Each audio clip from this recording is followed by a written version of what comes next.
Well, welcome everyone from many parts of the world. Looks like we have Germany and Lebanon, Italy, the US, Canada, all other places. So thank you so much for being with us. I think maybe even someone from Israel. So thank you so much. It's my privilege to kind of welcome you, and as well as also to uh, uh, be able to introduce this book to you. So I'm going to start off with kind of giving you just a little bit of overview about this project. And then we have a couple special reviewers that are going to be with us. First of all, I think it's my number one Twitter fan, Matthew Baton, who I've gotten to know through his studies, and he's going to be talking about his impressions of the book.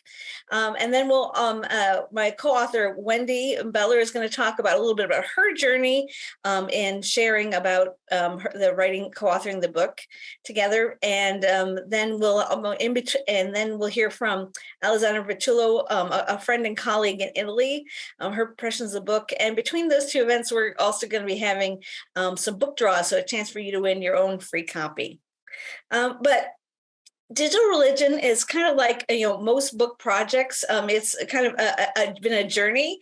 And I've not been one person who had the pleasure of having children, but many of my colleagues say that, birthing a book is similar to that. So this is my baby number 10 that I've been able to bring to fruition over the course of my career. And this book actually started in 2009. It started out as a journal article that I conceived actually on a beach in New Zealand when I was finishing up my second book, When Religion Meets New Media. And I began to think about, after having done, 15 years of research on religion and the internet, what were some of the things that I had learned? And so I started out with a giant lit review of about 100 articles and kind of identified the topics people were talking about, scholars, about themes such as, how people's were using the internet to reflect their religious identity, how it changed people's notions of community and other kind of religious practices. And then through kind of talking to a lot of my research colleagues who've been working as well in the field, began to kind of see that there were some similar trends about how not just religion was practiced online, but how people were also the digital culture and the advent of digital media had begun to shift people's views of kind of what it means to be religious and to practice religion in a digital age. So the article kind of came out in 2012 in the Journal of the American Academy of Religion. It was called Understanding Religious Practice in Online and Offline Worlds. And it was there I kind of introduced these kind of 5 different traits that I had kind of identified through my research, and kind of began to kind of speculate how that kind of reflected a new way of kind of seeing religion that especially kind of challenged traditional religious organizations and communities' views of community, identity, authority, etc. After giving quite a few talks, I think that this article is probably one of my most popular research articles. A lot of people saying, you need to tell us more about this. And I thought, well, maybe there's a book in there. And so luckily Routledge had approached me about doing this book they have a series called The Basics, which tries to introduce people to kind of key concepts, whether it be the concept of religion, or maybe it's kind of, educational psychology. And they're meant to kind of frame it in as a book that could be used like in undergraduate or graduate classrooms, but also something that, that kind of an educated person, anyone could pick up and learn about your area. So I like to think about this is kind of not just one of the most succinct books that I've ever done, but it's also hopefully one of the most user-friendly as far as, audience. I've sent a copy to my dad, and I'm hoping that he actually reads the whole version of this book rather than just setting it on the coffee table at home. But I think it provides a really good overview of just how this religion is being informed and transformed by the digital era, but also how some of the things that have been moving the religion in new ways have also been larger sociological forces. So each of the characteristics that talked about in the book, I also kind of talk about where some of the historical roots and conceptual roots of these ideas. So the internet didn't change religion, but it did put in many ways a kind of spotlight on some changes that were happening in religion, and also kind of maybe put on hyperdrive some of these trends that were happening in society. So that's a little bit of the backstory of my book. And, it's my pleasure to bring on Wendy Bellar, who is one of my star and favorite pupils that worked with her PhD under me. And she's been an excellent collaborator to challenge kind of the ways that I describe these traits, and just from her own research kind of help me kind of explain them to, again, a broad audience. So with that said, I want to turn over to Matthew, who's going to share his reflections about what this book has meant to him and how he's kind of perceived it in reading it. So Matthew, thanks for calling us from Wales via Germany, and I'll hand it over to you.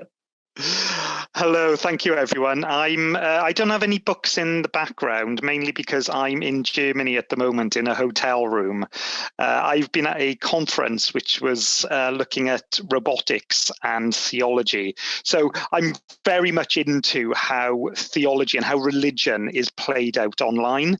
And as Heidi has said at the beginning, I'm a big fan of Heidi's, because there's not a huge amount of research about digital religion. There's not a huge amount of work around theology and the impact that digital culture has on how we practice our religion and we practice our theologies online. So what I'm particularly excited about is with this book is that I'm a student of digital theology. So I go to Spurgeon's College in the UK, and I'm doing my dissertation at the moment around authority and how digital culture impacts traditional religious authority. And when I try and explain digital religion, when I try and explain what this is about, people look at me and think, this must be about live streaming. This must be about how you just pick up your phone and how you live stream to your congregation. And I have to try and explain that there is so much more about digital religion. There is so much more about how religion is practiced online. And this book, Digital Religion, The Basics, is the perfect book to hand to people who are questioning why this is a specialism, questioning why this is a field of research. Because in each of these chapters, and I'm going to focus on two in a moment, but each of these chapters are about the challenges and the opportunities that practicing religion online has. And I think for anyone who's new to the subject, or anyone who has lived religion through the past couple of years, particularly during COVID, there's a lot more to think about than there is about just live streaming a service, because actually digital culture impacts all our lives, and digital culture impacts a lot of how religion is portrayed online and how we access and how we craft our religious identity online. And so with that in mind, I'm just going to introduce two chapters that really spoke to me a lot.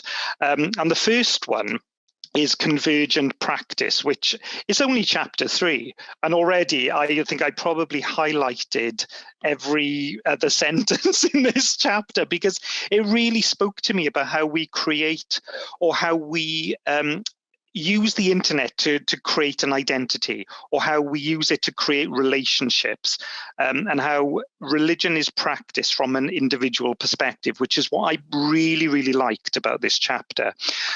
But the one thing that really spoke out to me about how this book can be used is that there's a lot of theology, there's a lot of theory, social, philosophy, etc. There's a lot in this book.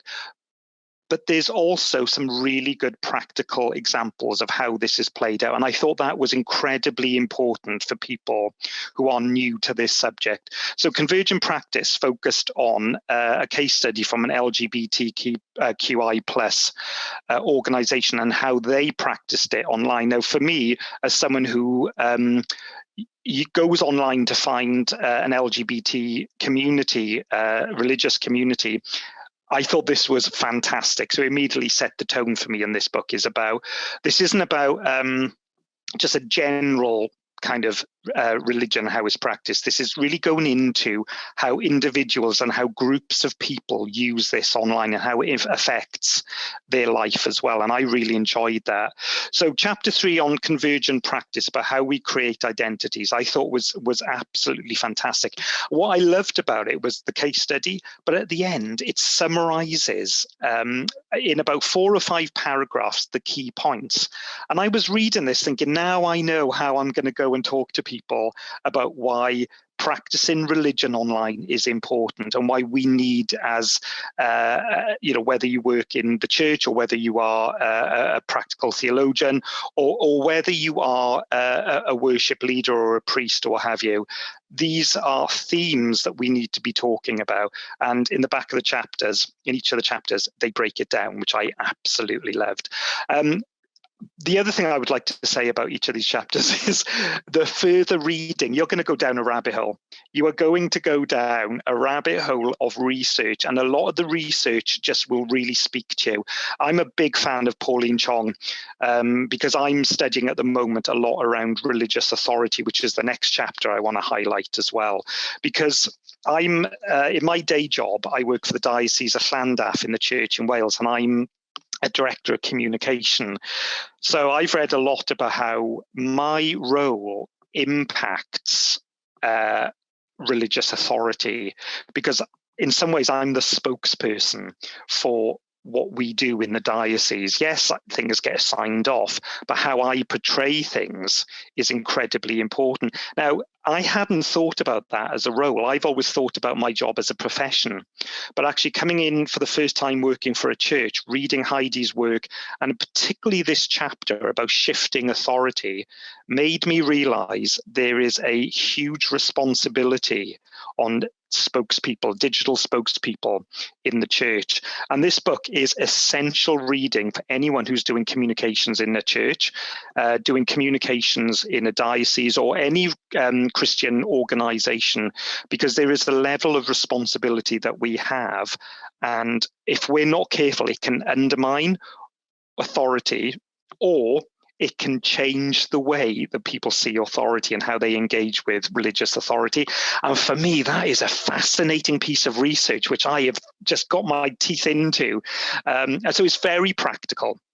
And as a personal practitioner of communications, it's hugely important for me. But I also think with a lot of churches who have offered communications or really bigged up communications during COVID, this is a chapter that I think a lot of people need to read to understand the responsibility that goes behind practicing religion online and being a spokesperson.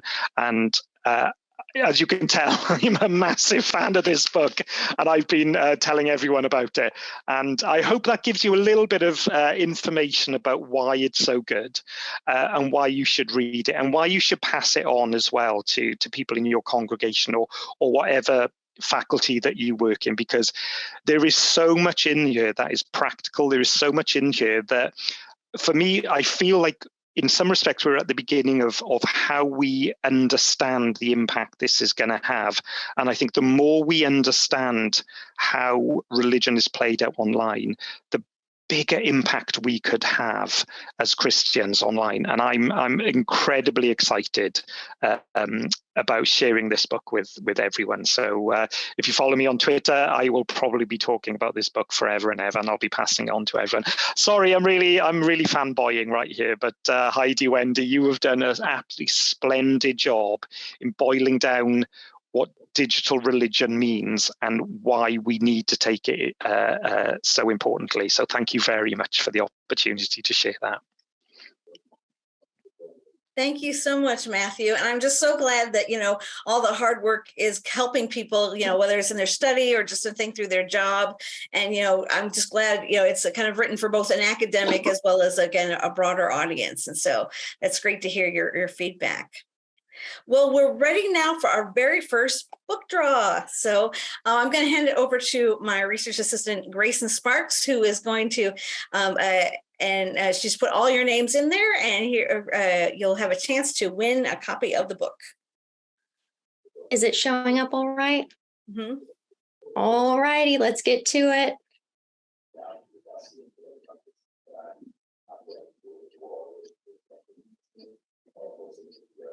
And Stefan Gelgren. Congratulations, Stefan. I think Stefan's coming to us from Sweden, and probably where it's a really dark and really cold right now. But so thank you so much for being there. Stefan, if you can go on chat and you can send a direct chat to Grayson with your the mailing address you prefer, we will get that out to you swiftly in the mail. So thank you for being with us today. Well, now it's my sincere privilege to hand over to my co-author, Wendy Bellar. I remember in sometime in, well, I don't ever actually remember what year it was, but I remember it was in Washington, D.C., and we were having a cup of coffee or a snack together, and I dropped, I said, hey, what are you doing over the next couple of years? How would you like to write a book together? And she was gracious enough to take me up on my invitation. And it's just been a pure pleasure. Her bringing in just her diversity. She done a lot of research on social media and very interesting perspectives. And I have benefited from her comments as well as her challenges. So Wendy, over to you to talk about your experience of writing the book. Thank you so much, Heidi. And I just kind of want to start off by just saying some thank yous to some people. And first off, to Heidi. When she first asked me to write this book with her, I was just embarking on my first academic position as an assistant professor at the University of Wisconsin-La Crosse. I was so excited and nervous. Excited because she's a rock star in the field, and I was thrilled to be working with her. Nervous because she's a rock star in the field, and that can be intimidating. But writing the book with her, throughout the pandemic and all of the just different, obstacles and opportunities we had was a great experience. It was hard, but having her support and leadership was just an essential part of the process for me. So thank you, Heidi. I also wanted to thank my support system at UW-La Crosse. Dina Huseman and Linda Dickmeyer specifically were instrumental supports, both professionally and personally. And I quite literally would not have been able to finish the work on the book without them. So thank you so much to them. And next, I want to just thank all of you who are here, all of the digital religion scholars for their work and their inspiration. I think of people like Alexandra, I think of people like Ruth Surya and Brian Altenhofen, among many others. Reading their work and having conversations with them in the past has sparked a lot of my thinking and my work in digital religion.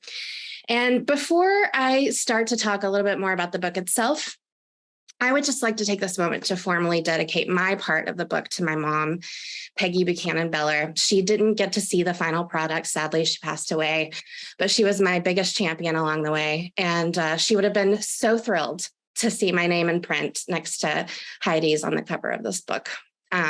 So let's talk about the book. So my hopes for it and what dreams for it are that it serves as an introduction to digital religion for young scholars. So Matthew, hearing from you was really exciting for me. Your excitement for the book and for what it offers just means so much. So thank you so much for that review. So yeah, I wanted to pique, young scholars' interest in the field, to be a good starting point to launch their own studies and projects. The book would have been perfect for me back in 2010 when I started my own journey into digital religion, although it wasn't called that at the time, I don't think just yet. But so I would like to kind of jump in and talk about some of the chapters that I worked on, my favorite ones to write, the one topic that was really formative in my own academic career, and then one that highlights the need for more scholarship for those in underrepresented or misrepresented groups. So first, my favorite chapter to write, also the most difficult to write, was on experiential authenticity.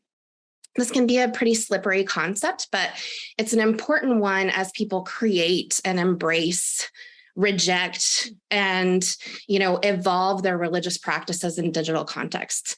So while authenticity obviously is not a new concept to the study of religion and media or digital religion, its evolution and our understanding of it is trying to keep pace with rapidly changing and shifting digital expansion. So I kind of think about that as like ChatGPT, for instance. Like, we have these new AIs coming out, and I'm sure plenty of us are excited to be working on this area and understand more of how it impacts our understandings of religion, our understandings of truth, authenticity, and authority. So I hope this chapter can kind of be a starting point for some of those inquiries and provide the background necessary to kind of launch those future studies.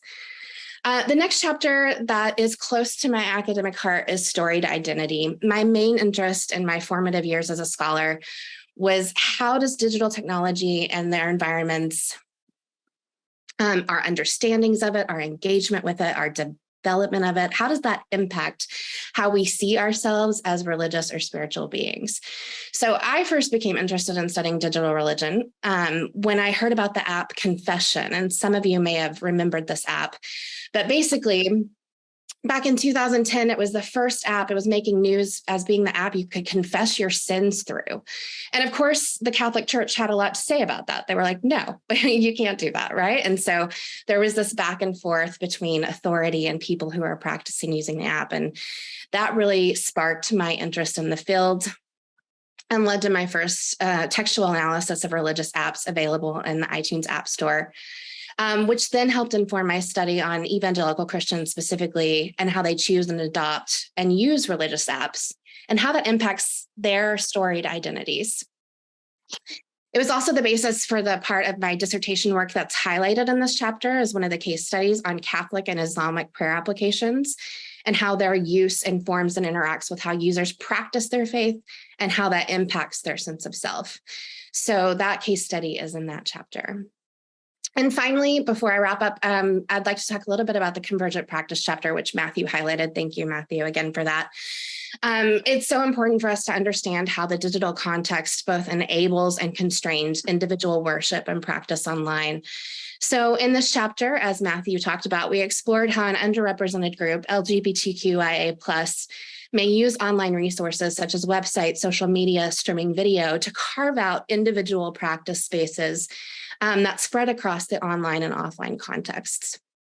So I'd just like to take this opportunity to just highlight that we need more scholarship focused on underrepresented groups. And we also need to highlight the scholarship that's already being done in these areas, such as Anissa Beda's work on Indonesian Islamic women and their work as religious influencers, and Erica Galt and her work on digital Black Christians and hip hop. So there are a lot more areas to explore, and I am excited to see how scholarship expands and highlights these areas where people are often overlooked or misrepresented. So thank you again all for being here. Thank you for your support of the book and being interested in the book. And I will close out and turn it back over to Heidi. Thank you so much, Wendy, especially for that reminder that, it wasn't that long ago that, digital religion was actually this kind of emerging concept, and if you read the book and the little bit of the introduction talks a little bit about how, back in the early days, it was called religion, the internet, and then it was called virtual religion studies and cyber religion studies. And digital religion has really become a new concept, and it's really become a unique kind of approach to studying religion in the digital context. My basic definition is, in my argument, is that if you want to study religion in a digital culture, you shouldn't just study what's happening online, but you need to look at online in one hand and what's happening offline in the other hand, and see how they may be blended or blurred or constructed in some specific way. That by studying how religious organizations adapt and adopt technology, as well as how kind of what's happening offline kind of feeds into new expressions of religion online. And so it's been great to be part of this kind of research area. And that kind of gives me a good intro to our next person who's going to offer some comments, Alexandra Vitullo. I had the pleasure of kind of working with her when she came from Italy to Texas a number of years ago to study digital religion and work with me. And we've had a great kind of just friendship and collaboration over the years. And it's also been my privilege to kind of bring her on board as the new associate director of the Network for New Media, Religion, and Digital Culture Studies. And just a little teaser, watch this space. There's a new website coming soon. So without further ado, I turn it over to Alexandra Vitullo, who is, believe is Professor of History of Religions at University in Rome. Thank you very much, Heidi. Can you hear me well? Everything's okay? So thank you very much, Heidi, for this introduction. And I'm very honored and glad to be here today because, as Heidi already anticipated, I met Heidi for the first time like almost 10 years ago, and also Wendy, when I was a PhD student, and the digital religion scholarship in Italy was almost totally unexplored. No more than 5 books had been published on this topic in Italian language at that time. So during all these years of research work, I found myself struggling between 2 critical aspects of this investigation, which this book clearly highlights. The first one are the difficulties that the digital religion scholarship face to not be considered into the academia only as a fun fact in the field of religion study. Then the second aspect is the resistance that I found in the religious institutions in considering the internet as a genuine dimension for religious experience, especially in Italy, where the Catholic Church has always had a suspicious and cautious approach to the virtual dimension. But then COVID-19 suddenly happened. And as this book also remembers, the lockdown forced everyone to take seriously the phenomenon of religions online, precisely because the online was the only dimension available for carrying out all our social activities. I suppose that it is not a coincidence that the book of Heidi and Wendy comes out at the end, hopefully, of this tragic period. Especially because, as the title indicates, this book wants to lay the basics for the study of a discipline which can no longer be considered as an area of specialization of the religious and social science. Indeed, as the very composition of the book highlights, studying digital religion today means dealing with the more general and crucial issue of sociology and religious study, as already Heidi anticipated, such as the theory of secularization, post-secularization, the frameworks about new spirituality or religiosity, so the so-called pick and mix the religion, and how these new settings challenge the elementary grammar of the religious institution, as already Wendy said, such as the concept of authority, authenticity, identity. As the author writes in the book, and here I'm quoting them, digital religion is a unique and distinct approach to the study of religion in digitally created and informed culture. It recognizes religion as an increasingly informed by the social structure and cultural practice of living in a technologically infused and information-driven society, where religion is lived out in an online and offline context simultaneously.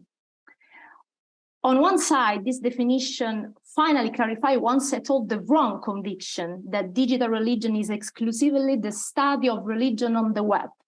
And on the other side, this concept opens a wider reflection on a much more important question.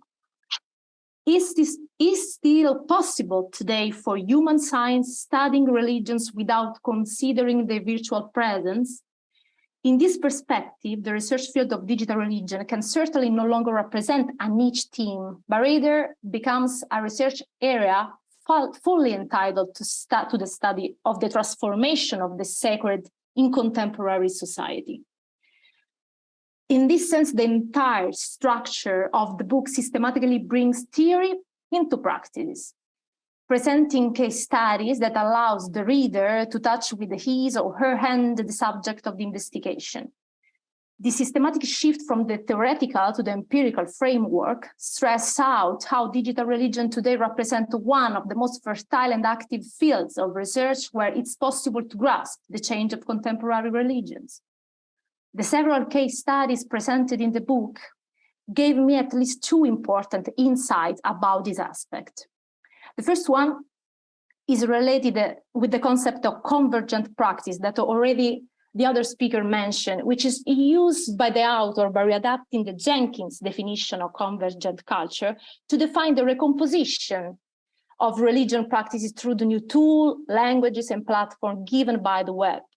And then the second one is the process of a contamination that religions undergo once they are online. This makes them more hybrid, as sometimes customized by the prosumer. The authors underline how these processes represent some of the greatest challenges for the historical religions, which base their tradition on some core assets such as authority, unicity, and truth. However, it is precisely the existence of this practice that I would define as a smart religions or convergent religions, maybe, that probably allow the persistence of some religious practices today. The multi-site church case study offered by the book is a clear example of what I'm suggesting here. As probably the majority of us know, and also as Campbell, Heidi and Wendy already explained, the multi-site churches typically transmit the sermon or broadcast other aspects of the worship service from the main campus to other side via satellite or web streaming technologies. Well, in one of my research projects, I also had the opportunity to study the campuses of a multi-site church, which from Tennessee broadcasted streaming services to other sites located in Brussels and in Bangkok, so in 2 different continents. In this case, there is no doubt that without the appropriate digital technology, this internationally displaced community probably not only would not have existed, but the virtual dimension is the only dimension that they have to be a community. I want just to conclude this short commentary by pointing out that if it's true that the third space created by digital religions gives a more fluid form to religious practices, on the other hand, it could be also the most effective response to the crisis of the empty churches that we are experiencing, especially in Europe. In fact, belonging to a religious community, even if this only exists online, would certainly require a new formulation of the successful Grace Davis saying, believing without belonging. So thank you very much, Wendy and Heidi, for giving us this book and making us reflect at larger about the digital religion issue. Thank you so much, Alexandra. You know, it's great to hear kind of, again, just different perspectives on this, but just also how these concepts are being useful to scholars. You know, I'm one of these kind of people that, sometimes, when you go into a new research area, it's kind of like going into a dark room and you really don't know how big is the room or what's in it. And so I'm one of these kind of person that just keeps running until I hit a wall. And I go, okay, now I know the boundaries.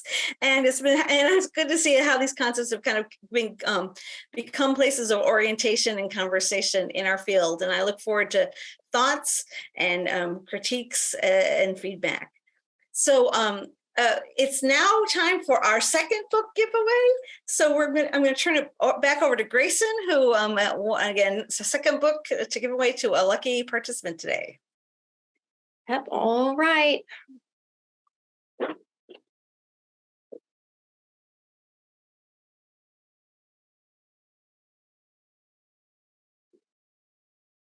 And it's Elizabeth. Okay, Elizabeth, welcome. Thank you. Elizabeth, where are you from today? Where are you located? Scandinavia is quite strong in this competition. I'm from Norway. I think Stefan is from the Nordic contingent. Is very fond of your work and congratulations. Thank you. Well, I look forward to putting in the mail to Sweden and Norway these 2 books. So thank you so much. Thanks a lot. So we have time for, this is the time in the webinar where I want to open up for if any people have any either questions or about the book or questions for Wendy or I, or just comments in general about the field of digital religion. So if you have a question, you can just put up your hand and then Grace, who will call on you, who's our webinar master.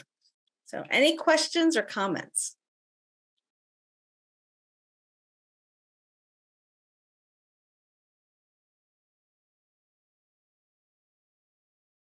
Oh, okay.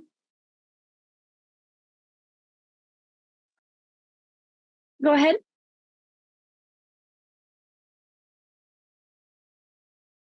I believe it's Anand.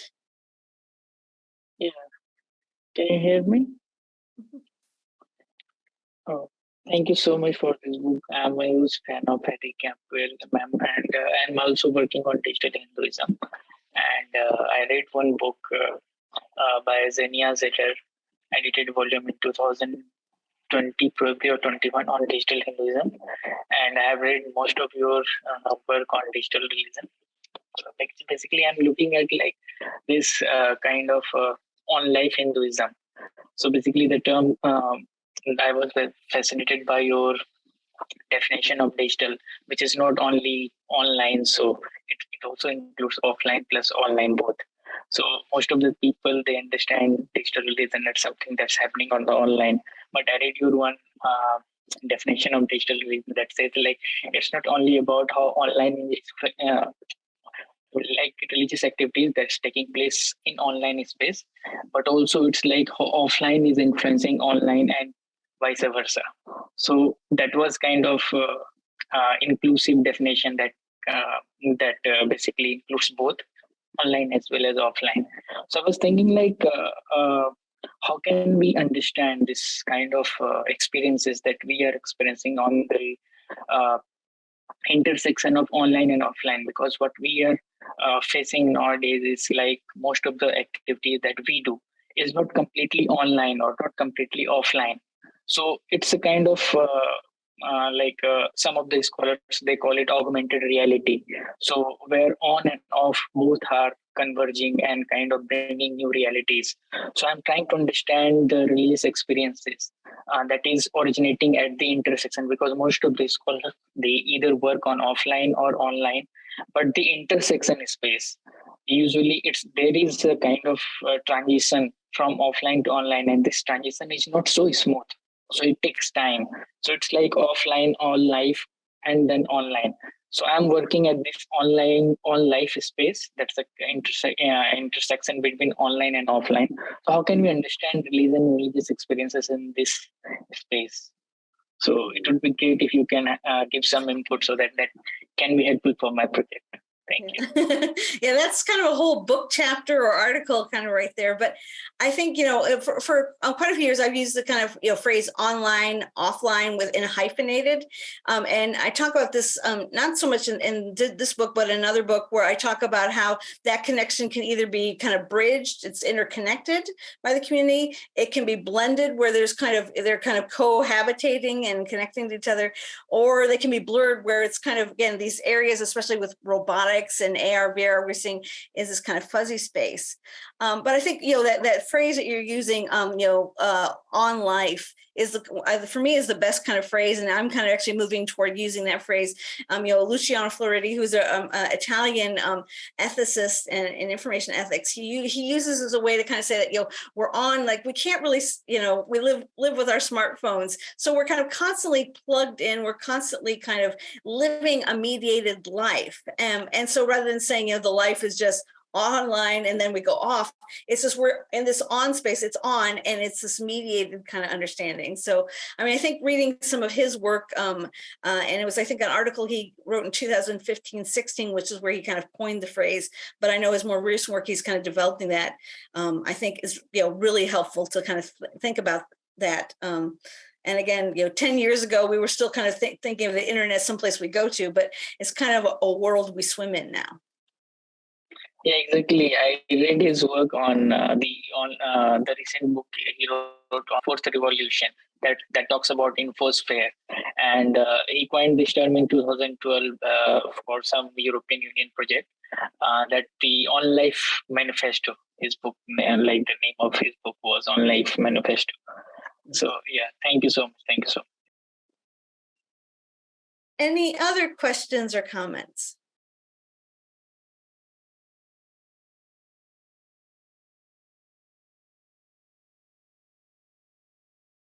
Awudale? Yes. Hello? Yeah. Hi, my name is Abdullah. Okay. There have been, you mentioned a few times the COVID context. I was just wondering, what if you could elaborate a bit on, because in many ways I work also on religion, but I found some sort of revelation actually coming out of the pandemic. And for somebody working on digital religion, maybe they can elaborate on a bit of that dimension of that revelation of us as a human being, but also the ways in which we experience, practice, or live religiosity. So just curious about that. I like to describe the kind of what I call, the pandemic experience as, the forced digital transition of religious organizations. Because obviously before the pandemic, there were churches that, had websites. There's churches that were live streaming their services, even churches that were kind of experimenting. I went to churches that used holograms and other VR technology in their services. But as of 2020, many churches that were either resistant or reluctant or just didn't even see technology as important were forced to kind of engage with it. Many of them saw that technology really was the only option they had to continue meeting or continue connecting. And so it was interesting that, I followed quite a few people on Facebook, and to see people that, in January, maybe put on a blog or a podcast about how they were kind of against technology and worship in churches and religious things. And then 2 months later, they're like saying, this is a gift from God. This is transforming what we're doing. And I think that, that this forced transition and this forced experimentation, it wasn't just for a couple of days, it was for long periods of time. And so, now not only do a lot of religious organizations have the technologies because they had to purchase them, but they're beginning to see kind of how kind of hybrid worship can become the way forward. Some churches and some, synagogues, mosques are kind of saying, okay, we just want to get back to in person worship. But a lot of them say, hey, we invested all this time and resources to get online. We should kind of use this, and kind of how do we do this in best practices? One of my favorite memes that came out of the early days of the pandemic was a picture of Forrest Gump from the movie Forrest Gump sitting on a bench, and he said, and it said, and just like that, all our priests became televangelists. And I think sometimes by being forced kind of into this new space and forced into change, it created kind of new opportunities. And so I think while many churches are kind of burned out from the pandemic and from using digital technology, a lot of them kind of see, hey, this forced change is now really requiring us to think differently about what it means to be religious and offer opportunities for community, for connecting, for gathering in a digital world. And digital technologies are now not just an exception, but they're part of the normal religious worship toolbox in many cases. So I think it'll be interesting to see in 5 years, kind of how this hybrid reality influences, not just in Christianity, but in a lot of religious traditions that are using technology. Any other questions, comments about the book, questions about research? Oh, Matthew? Heidi, just a quick observation really is to say how your work and the stuff you do around digital religion has opened my eyes to how other world religions practice religion online as well. And I know I spoke from a Christian perspective, but actually for people who are listening on here or maybe watch the recording, there's so much in there about other religions and how it's practiced online that it gave me such a wonderful insight into something I hadn't really considered before. So that I just was a wonderful thing to read, and it's got me thinking about a lot more than just my own perspective as well, or from my own tradition. So I just wanted to mention that as well. Thank you. Yeah, I think that's really true. I remember now, I've taught about in my religious studies oriented classes about, things like the Hajj, but now I can take my students on a virtual Hajj, something that they could never do in real life. And so, being able to kind of cross those boundaries into other religious communities, or seeing where even other people in one's own tradition, kind of gather, meet, do rituals, I think is really important. Yeah. We have a question in the chat from Hannah. She's in a noisy area, so she typed it out. And her question is, where do you think theology students should be looking into? Ooh. Hannah, can you clarify, like, are you talking about in a topic or like what kind of research area? I mean, I think, again, it's digital theology is quite a new area, and there's kind of a few different kind of streams into it. Some people study theology as in like, what are the tools that allow you to better study theology and put that together. Others is a more digital humanities approach of how can we use digital tools to do our research and theologizing. And then there's people working in areas of the theologizing of the digital, kind of like Matthew's talking about this conference he went to, where people are looking at robotics, like how is the robotics revolution going to change our understanding of what it means to be human and ideas of personhood. So I think there's a lot of interesting questions. I think one of the things I would encourage people in theology is don't get seduced by the new technologies that you don't forget the important questions, because it's not just about, oh, there's this new platform or chatbot is out there and how does that affect theology, but what is the underlying issue? Is it an issue of authority? Is it an issue of kind of how we understand ourselves as being a community? And is it kind of this network metaphor changing how we interact and what the boundaries of our community are? So I think whether it's digital theology, digital religion, it's like look at those kind of core questions, because the technologies will change. I remember when Second Life was all the rage, and now nobody really talks about it anymore. And it's the metaverse, and I'm like, I saw that circa 2008. But anyways, it's those kind of core questions about kind of how human technology relationships are being formed, and kind of to what extent does our theology allow us to adapt to these new kind of technology human relationships, or where does either our methods or our frameworks need to be maybe modified for a new cultural milieu that we find ourselves in? I'd like to just piggyback on that too. You're talking about methods of study, like how do we get to the data that helps us answer our questions, and give kind of a plug. I'm a user experience researcher, and I really think utilizing the user experience framework and the tools that we have available in user experience is a great way to kind of understand individuals and communities as users with tasks to be done in their everyday lives. And it helps us kind of look at the offline and online interaction like we were talking about before. So we have tools like, diary study methods, Dscout, there's tools like usertesting.com. There's all kinds of tools. And if anyone's interested in talking about those, I'd be more than happy to chat with you. But just a plug for a user testing framework and ethnography framework, and using those tools and methods to kind of get at your questions.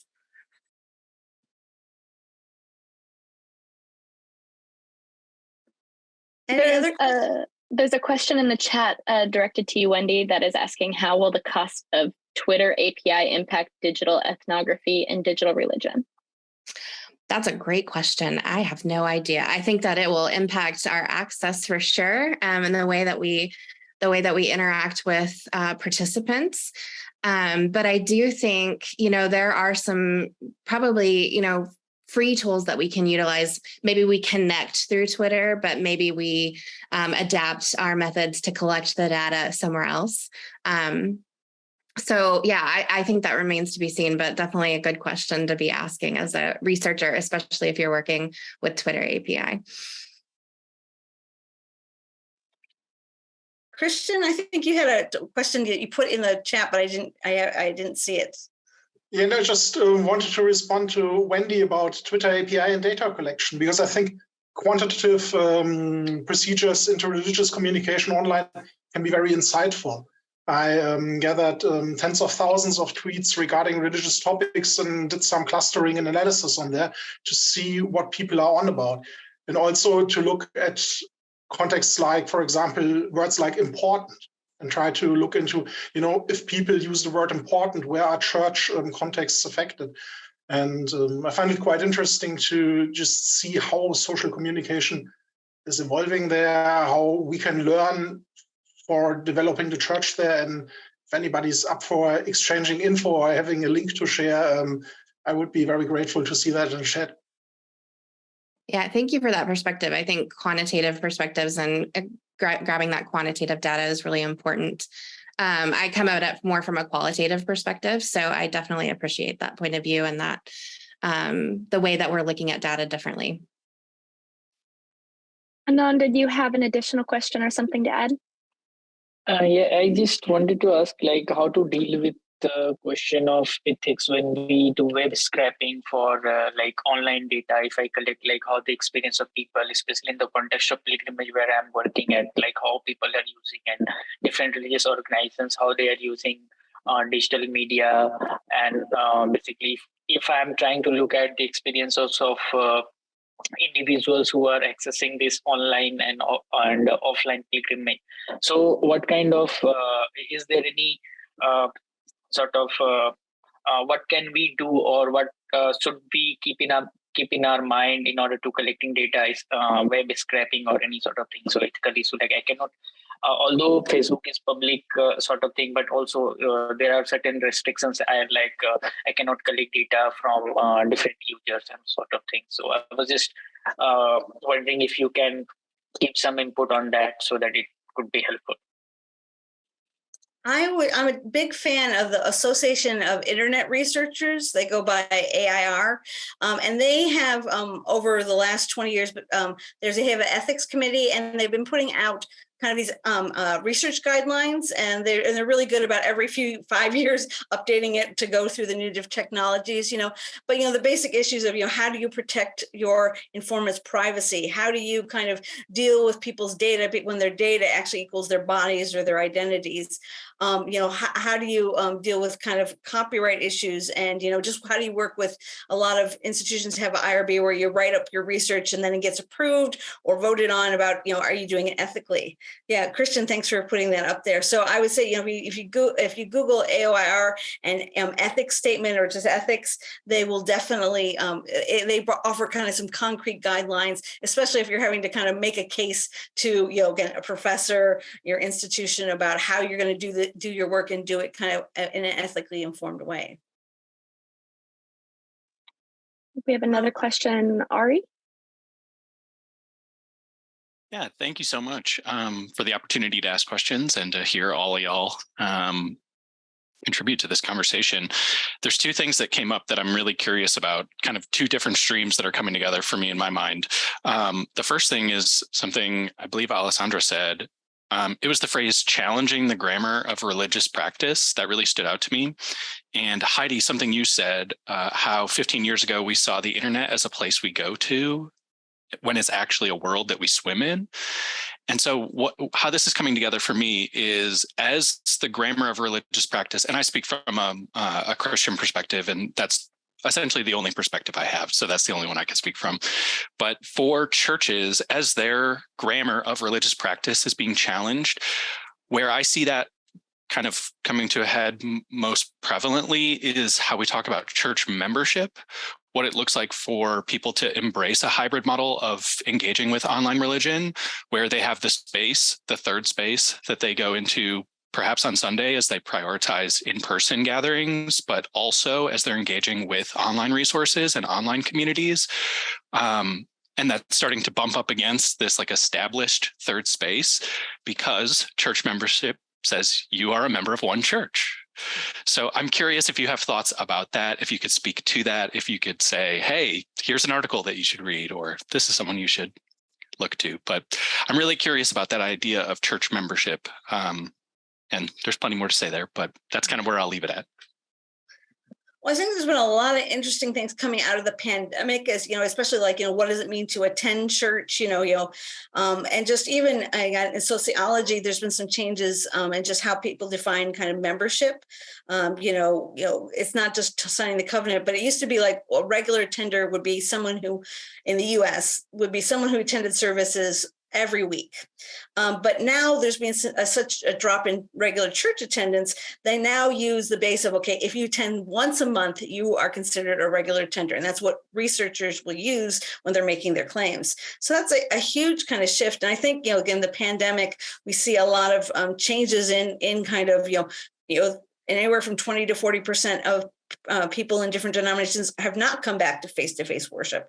Is that kind of still, a leftover from the pandemic, or is that a bigger trend? We don't know yet. But I run a project called the Tech in Churches during COVID-19, and we have a website, and we have a number of reports. We're studying 2,700 churches in the state of Indiana in the U.S. over a 3-year period, and how they've made decisions about technology. So I would direct you there, as well as, just my favorite way to find out what is happening in scholarship is I use Google Scholar, and I just type in a few words, pandemic and churches, and I'm sure you'll find lots of people doing research, not just in the US, but all over the world. Thank you so much. What was the name of that group again? I'm sorry, I missed it. Oh, it's Tech in Churches. And the website is literally techinchurches.org.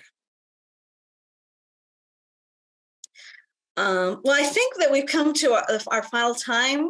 I just want to say thank you, everyone, for coming. I thank you for the great questions and reflection.